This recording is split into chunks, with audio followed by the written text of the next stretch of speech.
Do we need to rethink colonialism? This is one of the most urgent questions that have emerged from the war in Ukraine. Now, the next town hall puts together global voices to discuss the efforts and the challenges of complicating colonialism. I'd like to ask Coda Story's own Natalia Antelava.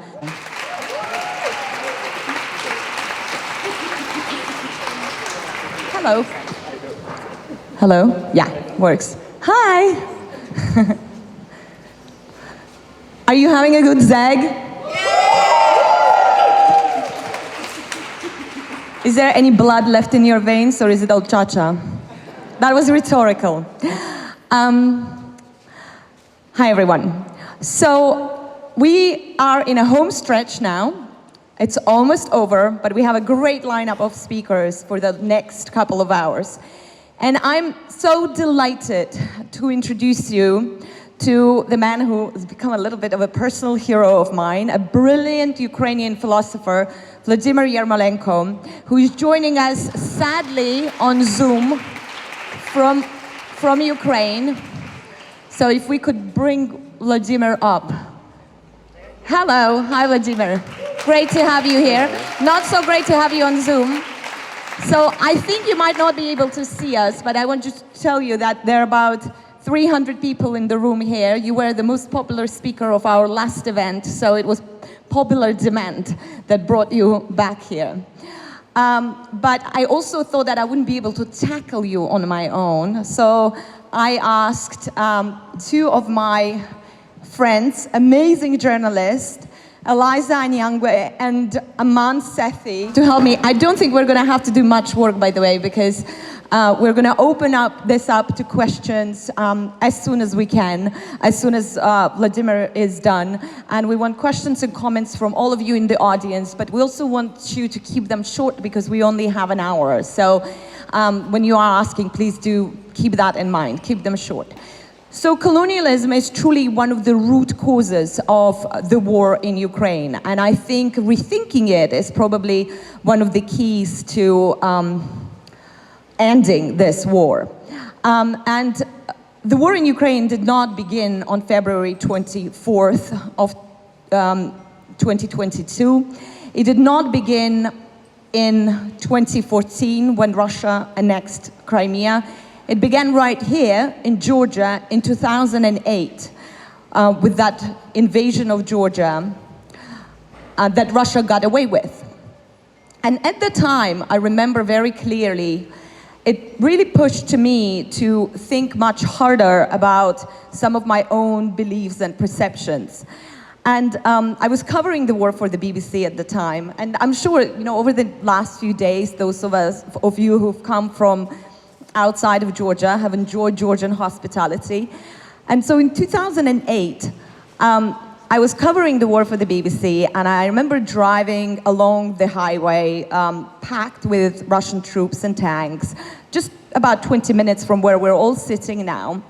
And at a checkpoint, and the active fighting had subsided by then, at a checkpoint, I watched in horror how a Georgian policeman walked up to a Russian soldier in a tank and handed him a bottle of water and a pack of cigarettes. And I walked up to him and I said, "What are you doing?" And he looked at me and he said, "He's a guest." So how things that we hold dear, like our hospitality, how much of that is a byproduct of our own colonial history? How do we decolonize ourselves? And how do we rethink colonialism? Volodymyr, over to you. Thank you, Natalia. Thank you so much for invitation. It's a pity that I can all my warm greetings from Kyiv, the capital of Ukraine, where I live. And we continue to live in the war. We travel very often to the front line, to bring aid to our soldiers, to bring aid to civilians. But also in Kyiv, the month of May was very difficult because we had almost every day the missile and drone attacks. And we are living in a constant air raid sirens almost every day. But I'm talking to you also after a major disaster which happened in the southern Ukraine. On the 6th of June, the Russian army blew up the dam, the huge dam which was constructed in the 1950s. The situation right there in the southern Ukraine around Kherson is absolutely catastrophic. So we see the change of ecosystems. We see the flooding of dozens of villages. We see the level of water 3-4 meter high. We see people missing. We see Russian soldiers on the left bank not allowing people to evacuate, and all these horrors which are continuing in this war, which were affecting humans, are right now affecting nature. And I would like also to stress on this point as well in my presentation and to reflect upon this, because we have this new element of imperialism, which I would call eco-imperialism or eco-colonialism.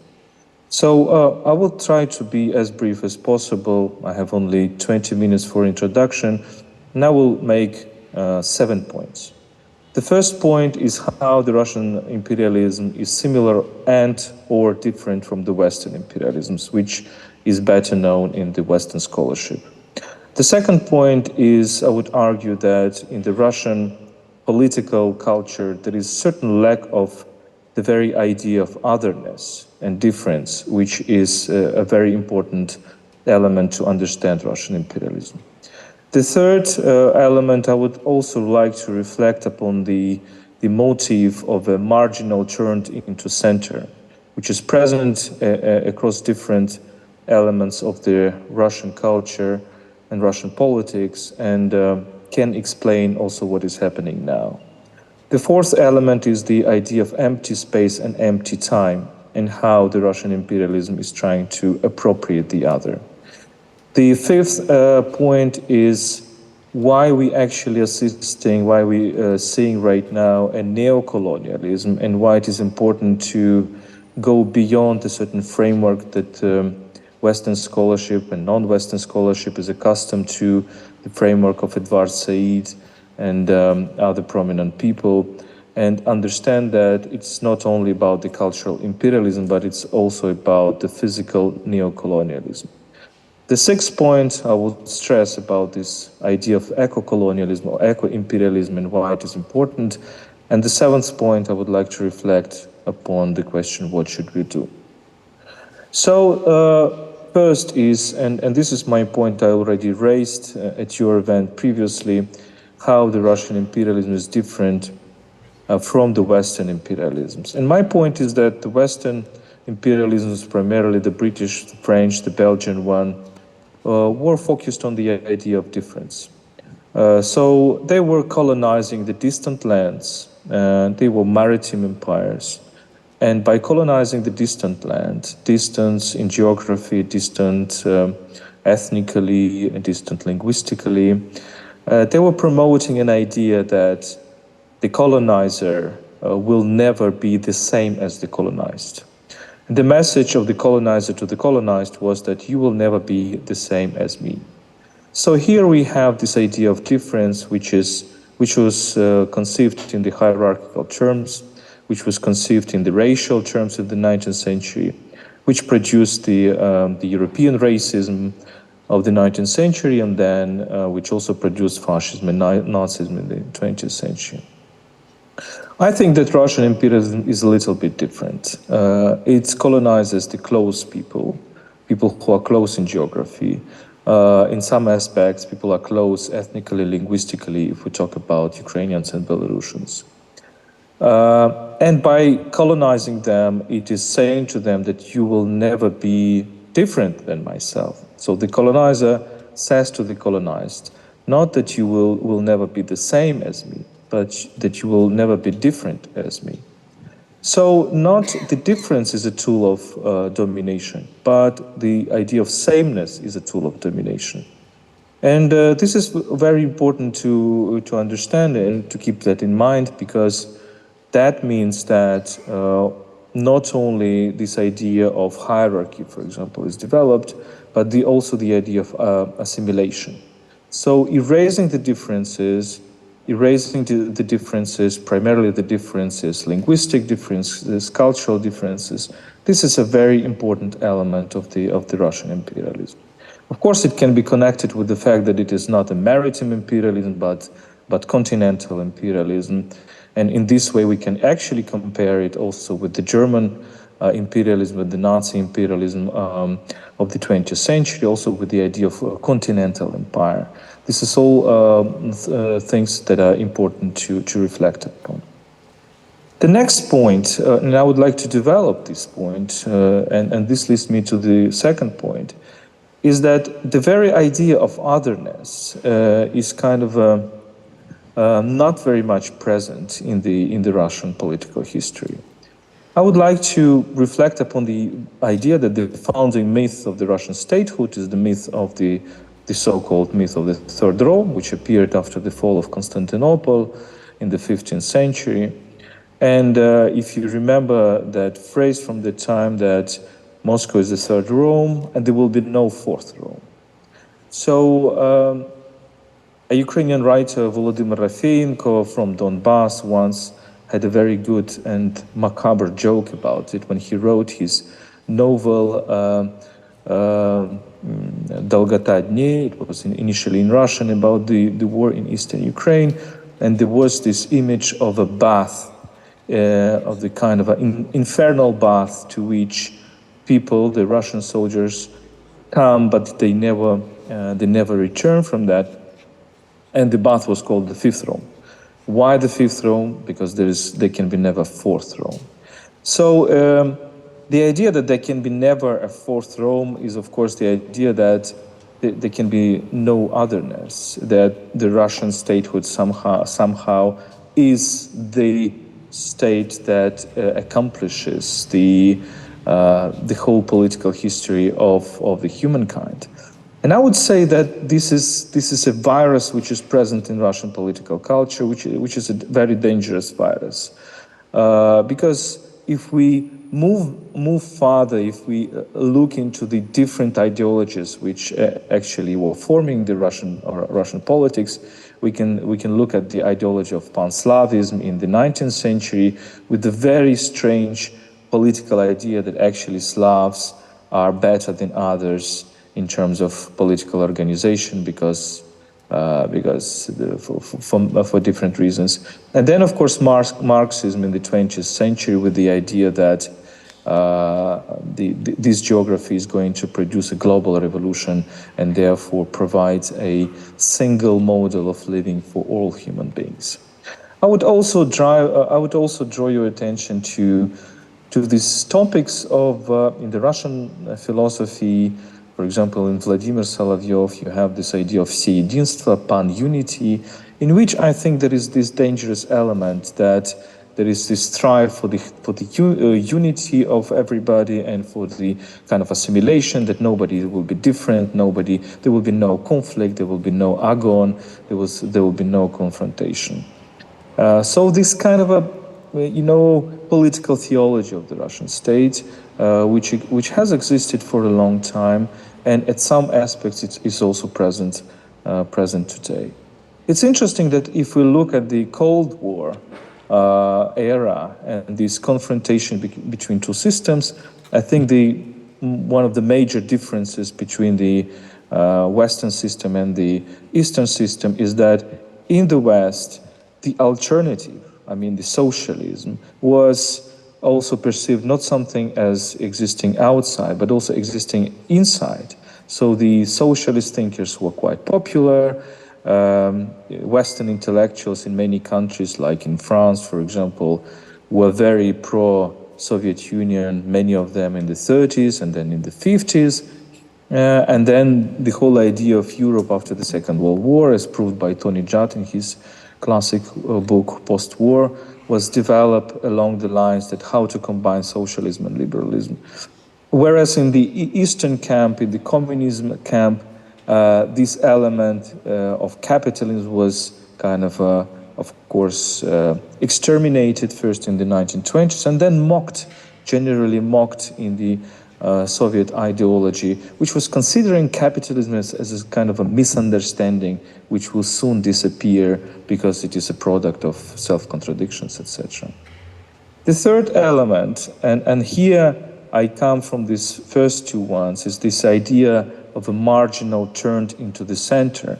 And I keep on reflecting upon this idea of a third Rome, why it appeared in a very kind of a marginal place, if we take global history in the 15th century, and there should be something in the minds of these people who would allow them to say that, look, we are far away from the center of the global history, but we will be in the center of the global history. And I think this is this element which is present on various levels in the Russian political culture. Like, yes, we are marginal, yes, we are far beyond the center of the global process, but yet this is precisely because of that we will rule the world. This is precisely because we are not that powerful, marginalized, forgotten, that we will rule the world. And you will not understand this idea, I think.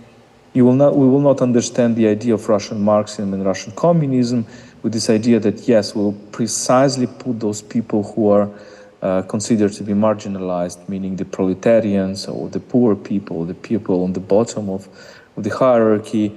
And this is precisely because they are marginalized. They will actually rule the world. They know the truth about the world. And I think it is also very, very important in the way how Russia behaves today, because it behaves today with this idea, the worse the better, the worse the better. In the worse situation we are, the better it is for us. I think we also, this is a footnote, this is something that I'm trying to tell on various occasions, is that we need to understand a very different logic of Russian current thinking from the, let's say, thinking in the Western world, democratic world, or anywhere else, is that the Russian thinking is not a thinking about positive sum game or zero sum game. It's a thinking of negative sum game. So it's not, the goal of the game is not to win. The goal of the game is not to win so that the other will lose. The goal of the game is to lose, but to lose less.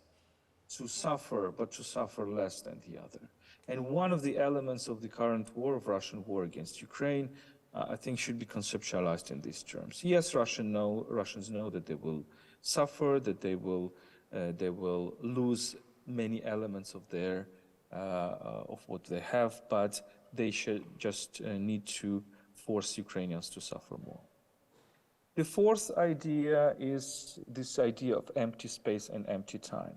So one of the elements of the Russian imperialism and colonialism is that this idea of erasing the past of the people they colonize, and this is very peculiarly clear with in Ukraine, where the Ukrainian history was actually replaced with the Russian version of history. But we can talk about other nations as well. I'm sure this is very present in Georgia as well.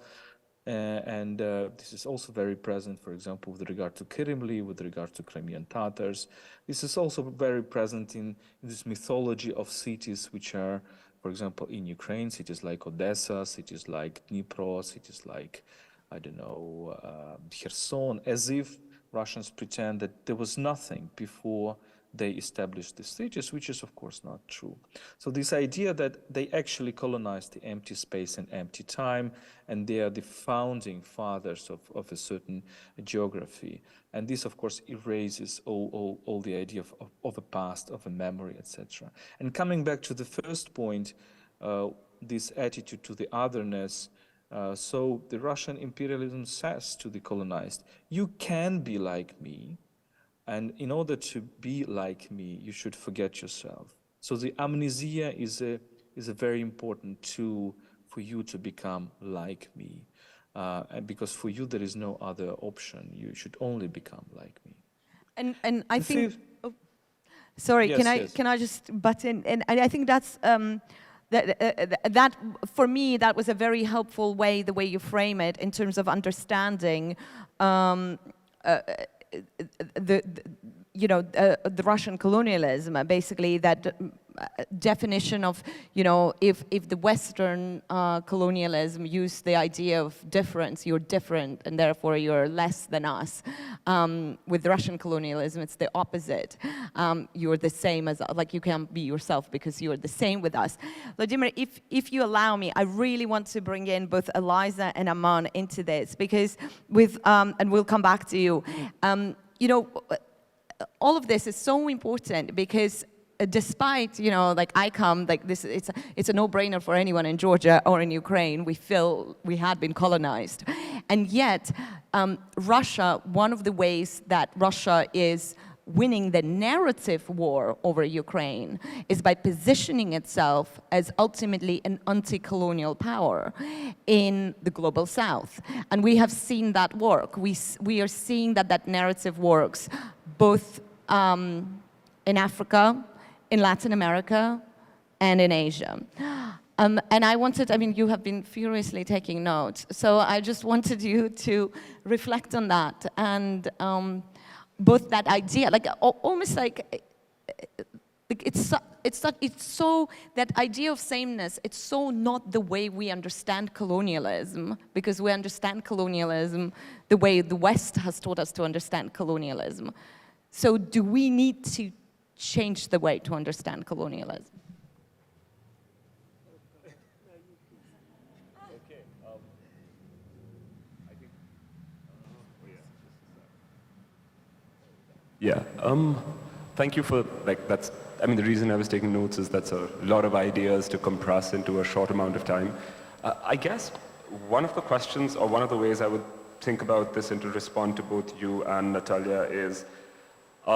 Just to be provocative, that do we still need to use a colonial framework then? Or do we just need a different framework in the sense of is saying that this is also a form of colonialism but a different colonialism, are we just making this more complicated than it is, instead of just saying this is a uniquely Russian form of expansion and conquest? And in some ways, it isn't, to contradict you, Natalia, it isn't as if the West taught us how to think about colonialism, because post-colonial studies was actually grounded in the developing South. So it was as a discipline has emerged from the developing South. And so actually listening to you, Volodymyr, is very interesting, because I see in it both parallels and inversions, right, as the form that you put out. And I guess I would at some point throw it back to you, Volodymyr, but without giving it to you first, which is that, but in your formulation there sits a paradox, which is both sameness and hierarchy, right? So it is, we are the same, but I still hold power over you, seems to be the formulation. And I'm trying to understand how you kind of sit those two ideas next to each other as a theoretical framework. Is it just simple as some people are more equal than others, or how are you sitting these two ideas together? I would be interested in that, but over to you. Yeah, thank you. Can you hear me? I thank you for your presentation. I also, as I was listening, thought it is important to start anything I say by just honoring people really everywhere in the world who are resisting all forms of colonialism and imperialism, and that the struggle of Ukrainians and in Ukraine, the attention that the world's eyes have brought to it only casts into sharper relief the invisibilizing of other equally, painful and longer enduring in some ways struggles. And so I really value the reflections that have been shared here, and just wanted to start, whether it is from, Israel to DRC to Afghanistan to Syria, to just remember the people who are, dedicating their lives to ongoing sort of decolonizing and liberation from colonial struggle. I was writing furiously because when I was listening to you talk, that idea actually of sameness and difference being really interesting. I'm from Cameroon, and Cameroon was colonized by, discovered, because, who knew? We were discovered by the Portuguese, then colonized by the Germans, then shared very graciously as a British, between the French and the British when Germany lost its territories after losing the war, and so held as a protectorate.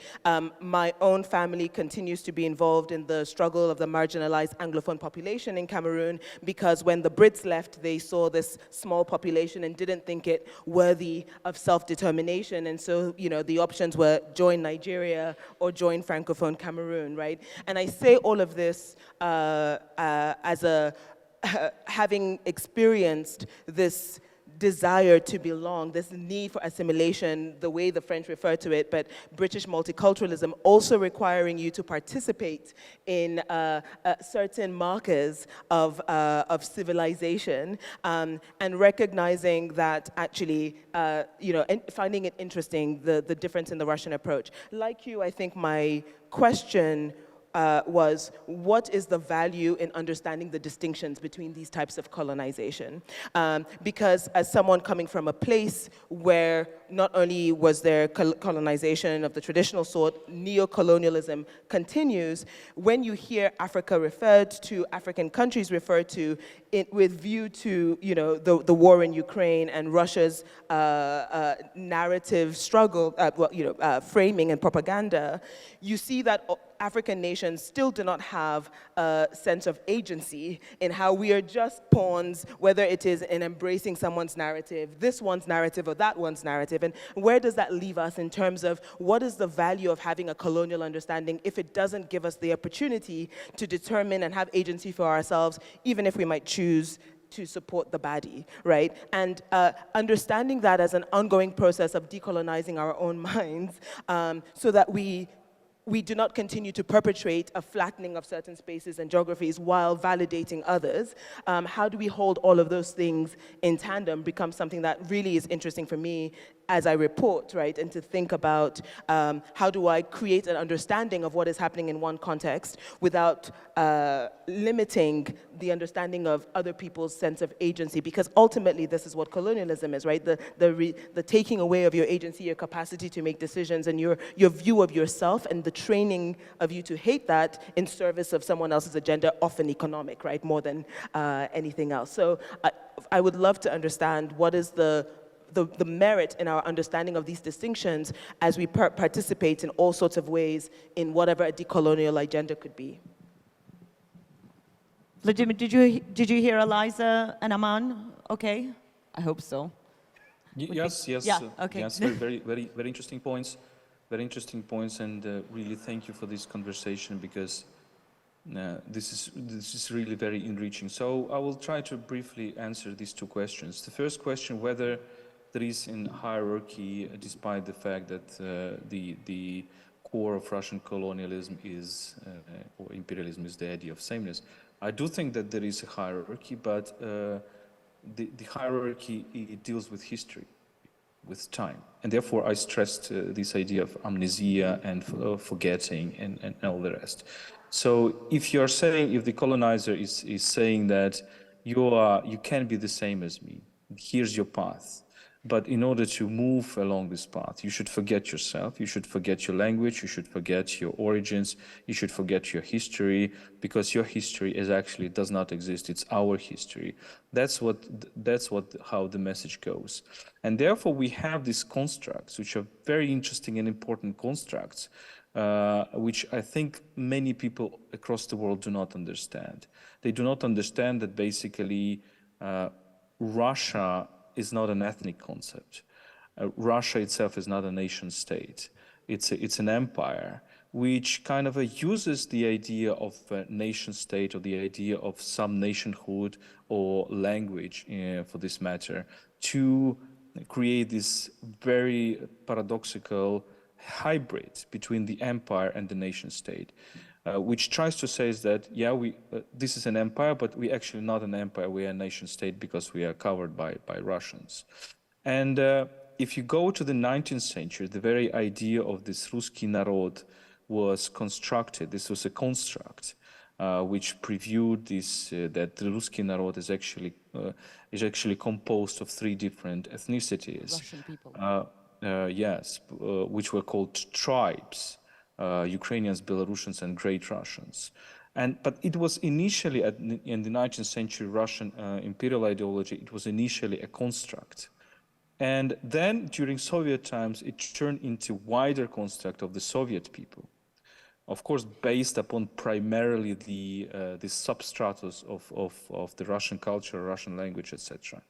Therefore, for Georgians, for Ukrainians, for Belarusians, for Kazakhs, for Chechens, etc., they kind of found a place in this part of Soviet people with very tiny elements, very often stereotypical elements about who Georgians are, who Ukrainians are, etc.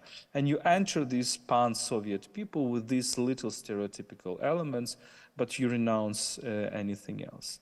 So I think this is kind of makes this explanation how this idea of sameness is at the same time related to hierarchy, because you are, as a subaltern, as a subjugate nation, can become, contrary, for example, to racism, to Nazi racism, which says you Jews will never become Aryans, right? You are biologically predetermined not to become Aryans.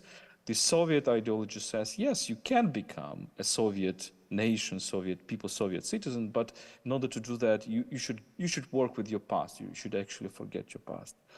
And to the second question, I do think that the value of our talk is precisely that we go and talk horizontally between ourselves. So it's not that we are, in a logic, okay, who suffered most from colonialism? Is it people from Cameroon, or is it people from Ukraine, or is it people from India, etc.? Or it's not a question who is the worst colonizer? Is it Brits or is it Russians? It's not that I'm interested in, for example. I'm interested in the more talk between ourselves, the horizontal connections, so that we kind of talk across, not across, how to find this word, we don't talk to each other through imperial centers. We don't talk to each other through the so-called imaginary metropoles, because I think one of the value of the Ukrainian fight today is that Ukrainians kind of show that you can be a long forgotten nation which nobody cares about, but at a certain moment of time you enter a period of history when you are heard finally. And this is a message for everybody. This is a message for all the colonized people, the colonized communities who suffer from the same set of problems, that they were marginalized, that they were silenced.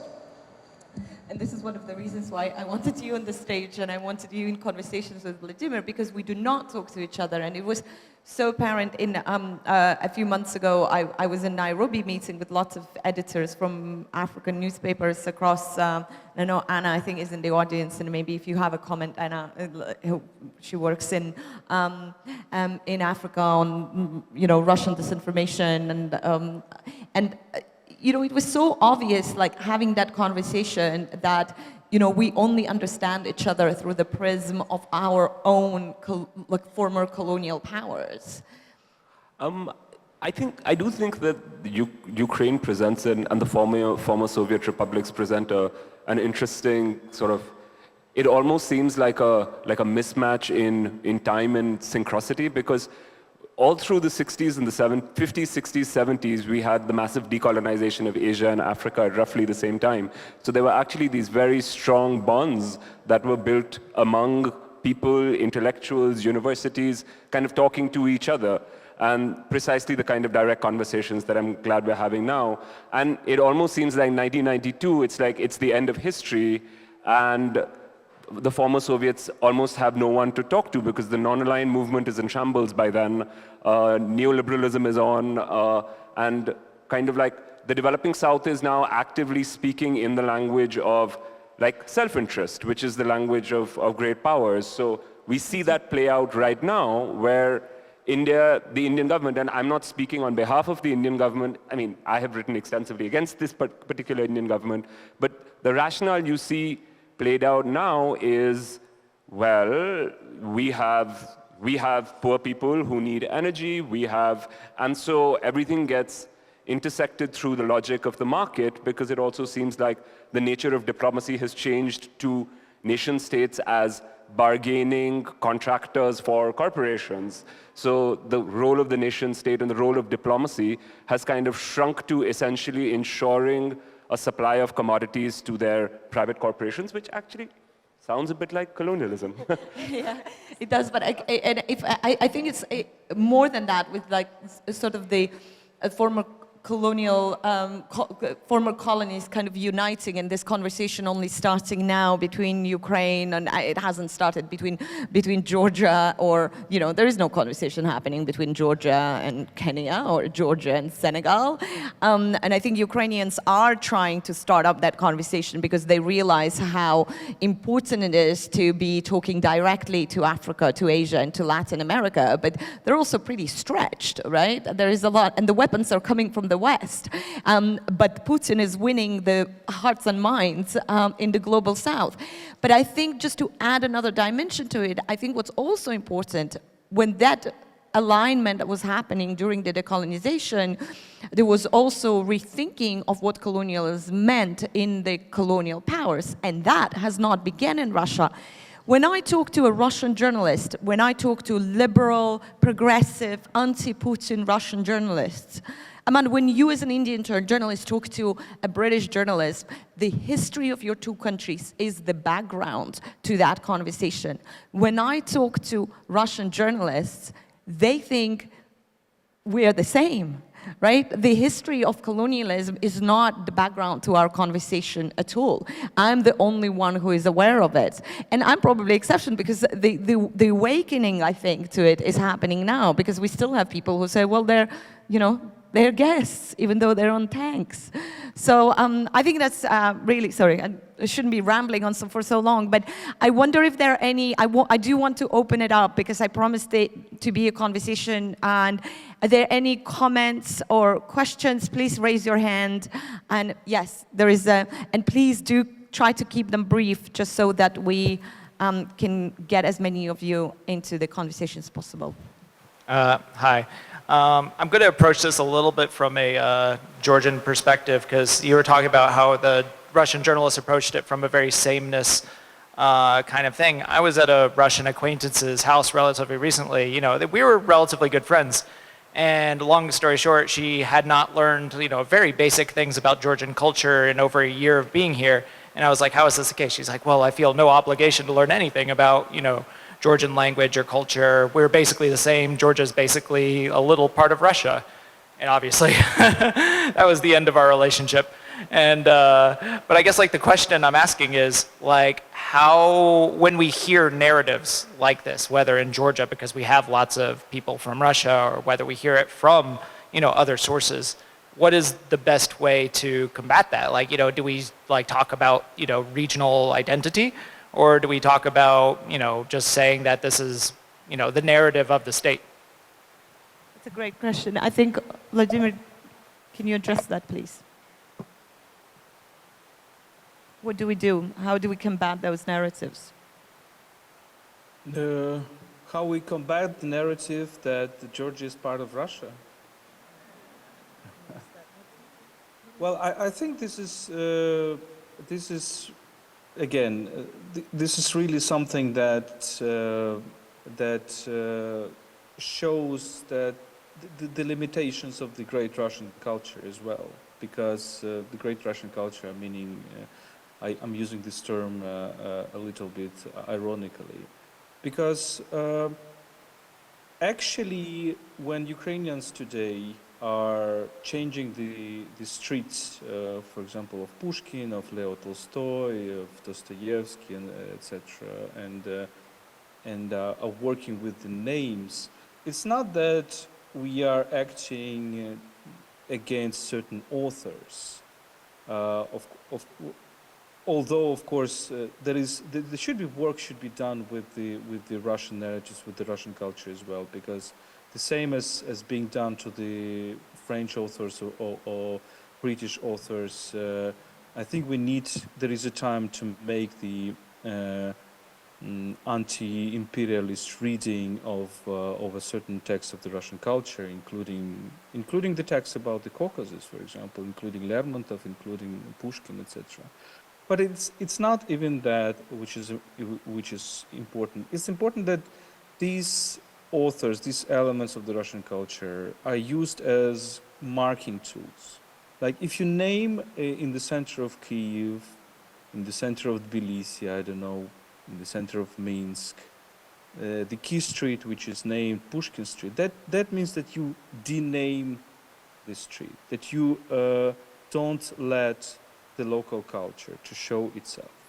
Don't let the local culture to say, no, this is my place. With all respect to your authors, but they have never been here.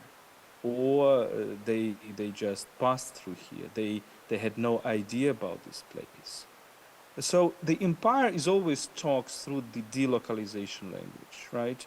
It delocalizes, it changes the memory, it erases the memory of the place. It's a kind of a, and therefore I'm using this term eco-imperialism right now because it's a contradiction a little bit. Eco is about oikos, it's about home.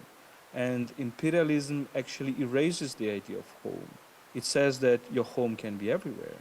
Therefore, Russians can come to Georgia and say, this is our home, right? So I think we can really combat it with the new localized history, with the new local history.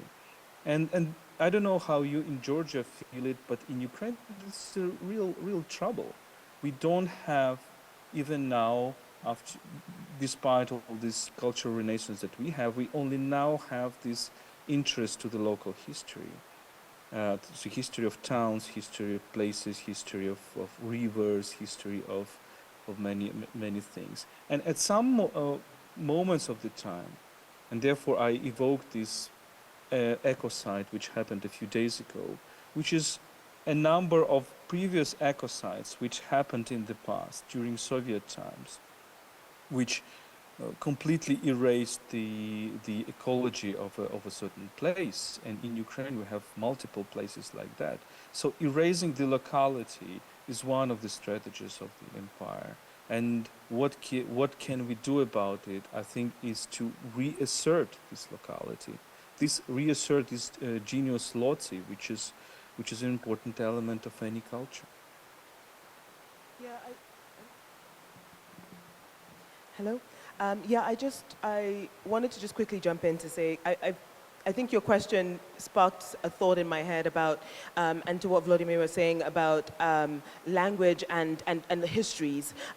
Because of course, one of the things that I recognize from the context where I grew up is that the need to be able to come together to present a solid enough opposition or resistance to the colonial agenda was to choose to identify as this construct, which was the nation state, right? This utter fabrication that actually the thing that was going to give you some kind of credibility and power was to identify yourselves no longer as whatever you were pre the creation of these artificial boundaries, but now build an identity as Kenyan or Cameroonian within that. And so then the textures of what you are before, actually, unless this new entity makes an actual effort and attempt to think about what were the positions of all these different people under the colonial mandate, where are they now in terms of the powers they have and access to resources, then we don't address that, and then often we report it in Western media as kind of like ethnic struggles, or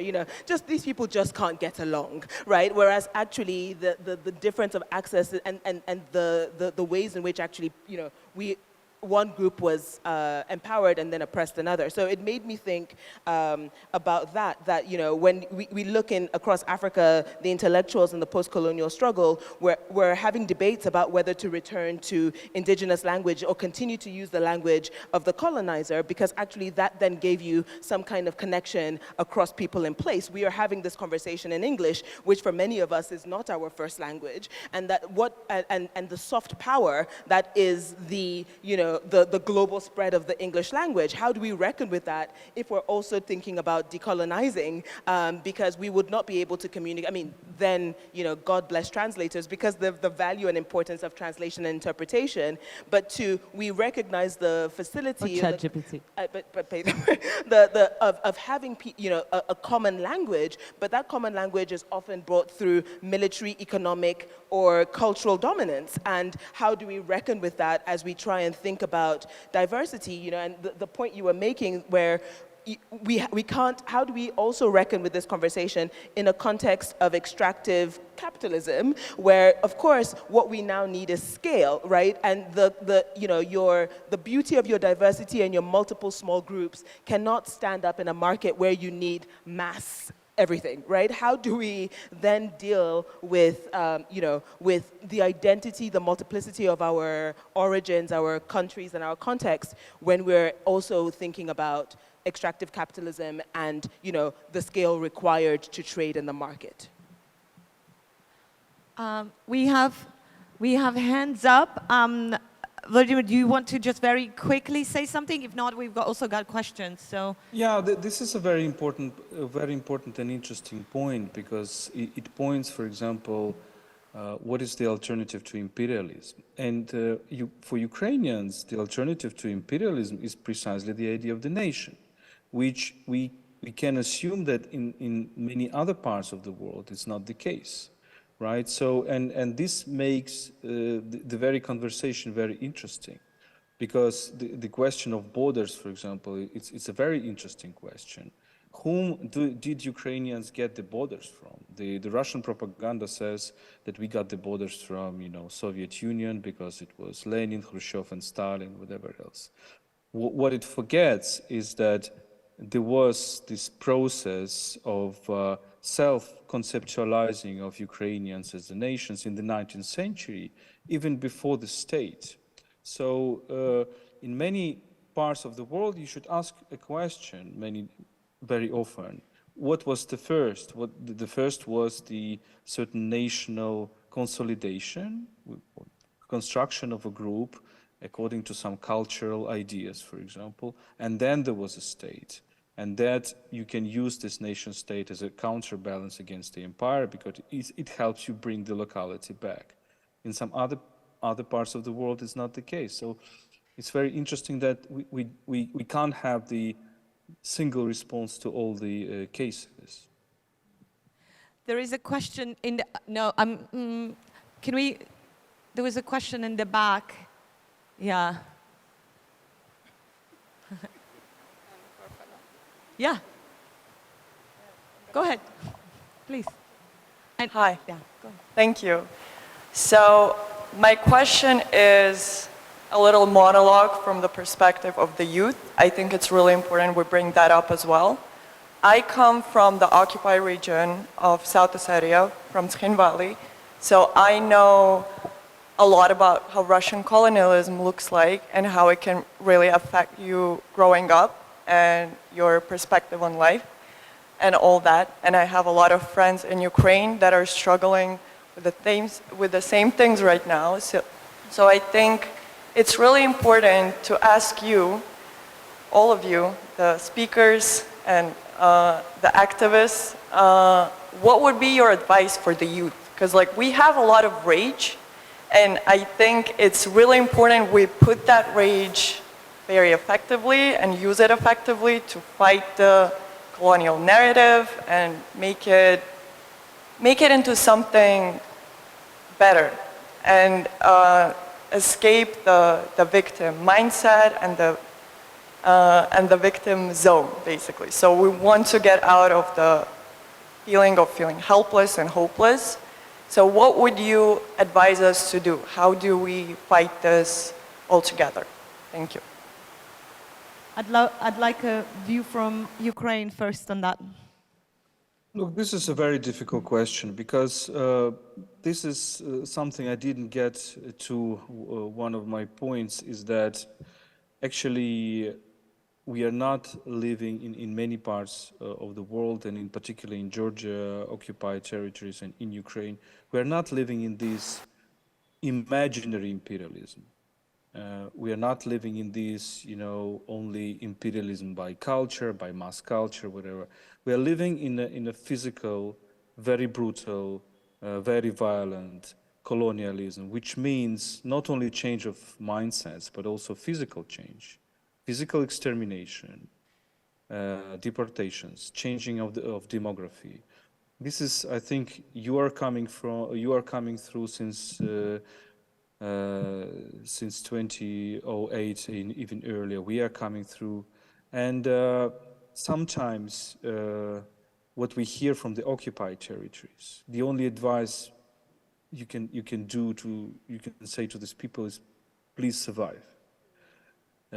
This is a question of survival very often. Because we have so many people who are missing, hundreds of people who are missing, who are deported, who are kidnapped, who brought to prisons in Russia or in occupied Crimea, etc. But at the same time, we see the voice of these people when they escape this violence, and these voices become very, very powerful. And I do believe that they can change something. So the voices of those people in Ukraine who are experienced the new Russian prisons, like Stanislav Aseyev or Igor Kozlovsky or many others, this is a very powerful voice in Ukraine and globally right now. And this is a voice that really points at the existence of evil, because in Western parts of the world, people are living in this still postmodern reality where the differences are erased, as if there is not so much difference between good and evil, and we can find lots of gray zones, etc. No, the evil exists, and we should point at it, and we should consolidate our efforts to fight against it. And it is only those people who come through this utmost violence who are really authorized to talk about this. So I think for you, it's really, my advice is to speak as loud as you can, because your voice is a voice that should be heard everywhere, and this is sometimes the key thing to be heard. Yeah, if I can piggyback on that just quickly to say, first, of course, I think that is a question, when you have some kind of distance to the oppression. I often think if someone has a foot on your neck, the first thing is to get out from under that. And so that idea of survival is really important.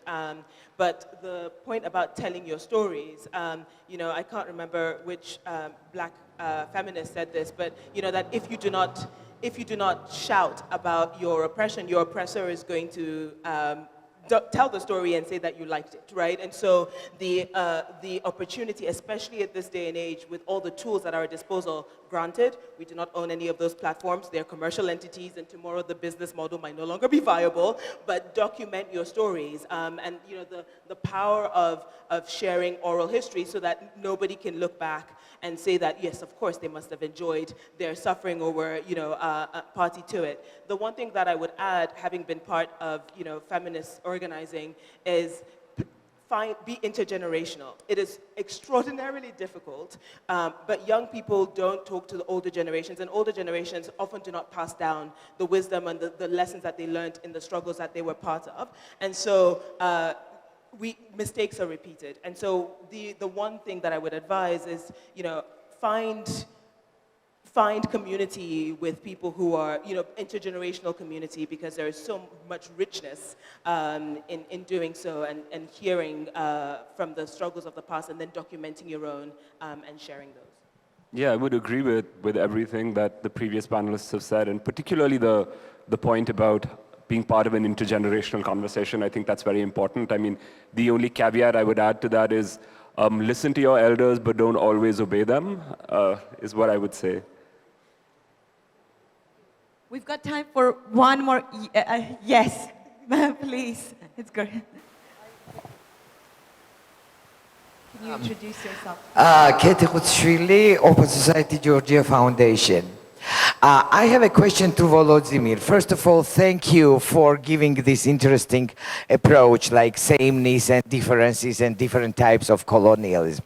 But there is something more about Russian imperialism. First of all, whatever I was seeing, like French, Brits, Portuguese, whomever, at one point they gave up. They gave up with colonies, they gave up with their empires. With Russia, see, we had a Tsarist Russia, then it got destroyed, got reconstructed as the Soviet Union, then this one got dissolved, and now we see that Putin is trying to reconstruct once again something, a new monster. So what is it, what do you think, that is driving now, whether it's a Russian nation, whether it's Putin's circle, what is it more, like revanchism or the will to have a empire constantly, especially that these are type of people that always present themselves as victims. They present themselves as victims of empires, of, wars and so on. So what is it that driving them so much to constantly reconstruct something like horrible? It's the idea of Great Russia. And therefore, there is one also differences to the Western colonialism and imperialisms. Of course, we reckon how many crimes they have committed. But initially, these countries were nation states. So they had certain idea of their locality. With the Russian case, it's more complicated, I think, and therefore de-imperialization of Russia is taking longer time, maybe.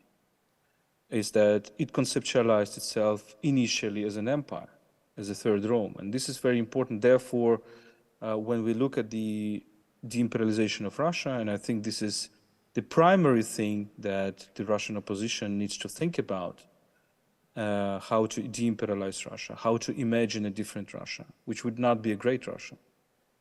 And I would like to quote a Ukrainian philosopher with Georgian origin, Vakhtan Kibuladze. And he came up with this phrase in Kramatorsk, near the front line. We were sitting under the Russian shelling. And he came up with the phrase, let's make Russia small again.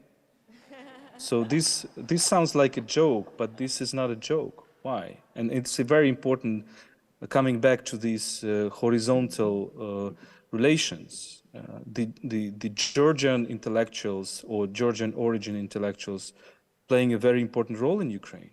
And one of, I quoted Kibuladze, one of our greatest journalists is also Vakhtan Kipiani, who does a lot of things to uncover Ukrainian history. And one of the most, the biggest figures in Ukrainian journalism is Georgy Gongadze, who was killed by the criminal regime of Kuchma.